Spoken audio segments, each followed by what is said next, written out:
Hello and welcome to Forza Horizon 5, and also welcome to Forza Horizon 5 Hot Wheels, the first expansion for the game, and it is brilliant. There are 3 new biomes, loads of new tracks, some great places to explore, and not to mention some brilliant new cars such as this Sierra Alpha Yokohama, which is one of the grippiest cars I have ever driven and looks mental. Also in the game there is this, the Hennessy Venom F5, which is one of the fastest cars in the game, suspiciously slower than the Jesko. And watch what speed I can hit.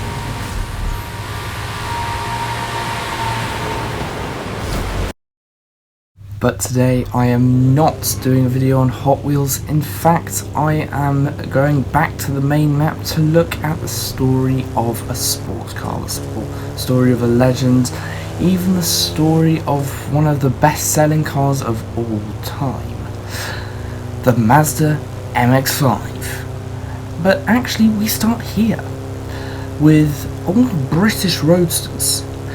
Before the MX5, if you wanted a 2-seater sports car that was also convertible, you had to look at something old, such as this Austin Healey Sprite, which was built in Britain, and as you can probably imagine, it was very unreliable, very slow, and also parts were not easy to find, and it wasn't very well built either. So the only sports car you could buy if you had the money was the Alfa Romeo Spider.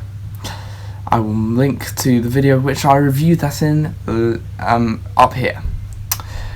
And in 1989, Mazda, a company which had built econoboxes that had run forever, created this, the Mark 1 MX5, the Unos, the Mazda convertible. This was a revolution, and it brought back the spark which had been missing from the sports car world. A convertible sports car that had been built from scratch as a convertible. And this was fantastic. It was reliable, fast, fun, and best of all, easy to tune. A couple of bolt-ons and a turbocharger, maybe even some new wheels and a body kit. You could create this, which looked to be an amazing street cruiser. This made the car incredibly desirable, and best of all, it was cheap, and in some places it still is cheap. However, this one, the Mark 1, is actually increasing in price, with good examples fetching well into the 5-figure prices. However, this car stayed in production for 8 years and sold, and was one of the most popular sports cars ever made. Something like nearly 250,000 was sold. However, in 1997, Mazda pulled the plug and created this, the NB MX5. This one is my favourite. This is the turbocharged Mazda Speed MX5, which took the most powerful engine, which was a 1.8 litre producing 140 horsepower and swapped in a turbocharger, boosting it to 170 horsepower.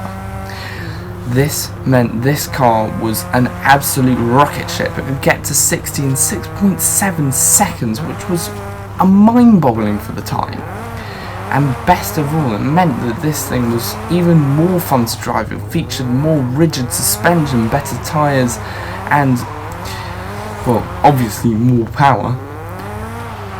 Look, and it was incredibly fun to drive, and you could do proper smoky burnouts and donuts in this. However, this wasn't only on the road. Now, because Mazda MX-5 handles so well, they are now often used in rallycross events. Cars sort of built like this, jacked up, with roll cages and that sort of thing, even with sponsors, are often taken to rallycross events in places, well, I can't really give any examples because I don't really watch rallycross, but they are actually very good on dirt and can compete very well with other sports cars.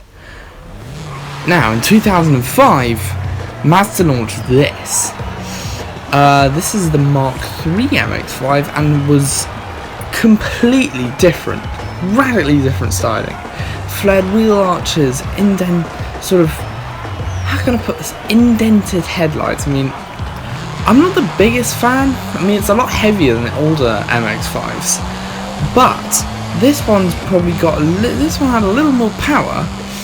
However, someone could probably back me up on this. I mean, I don't know if it's true, but I don't think, I looked on Wikipedia, that they ever did a turbocharged version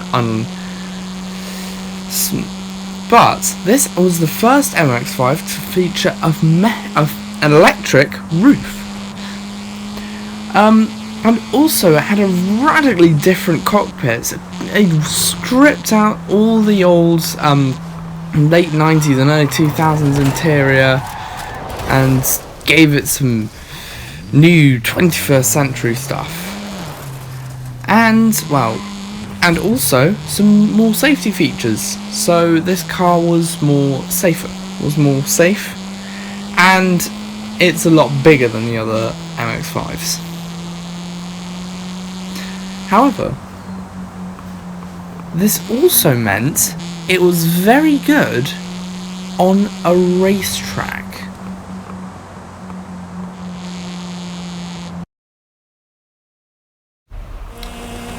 The NC MX5 is remarkable on a racetrack. It's one of the best handling of the MX5s. And also, when I said I had more power, I failed to mention that this was the first MX5 which had 200 horsepower from the factory. 200 horsepower in a car as small as this is remarkable. And on the track it really shows, it's super fast, it's like a go-kart, and it's incredibly fun to drive and can take out the competition on any track day.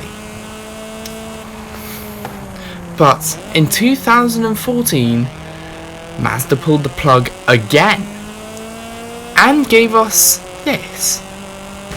Now roaring into the 21st century, we find this, the ND MX5, which is an all-new MX5 containing a brand new body and a brand new interior.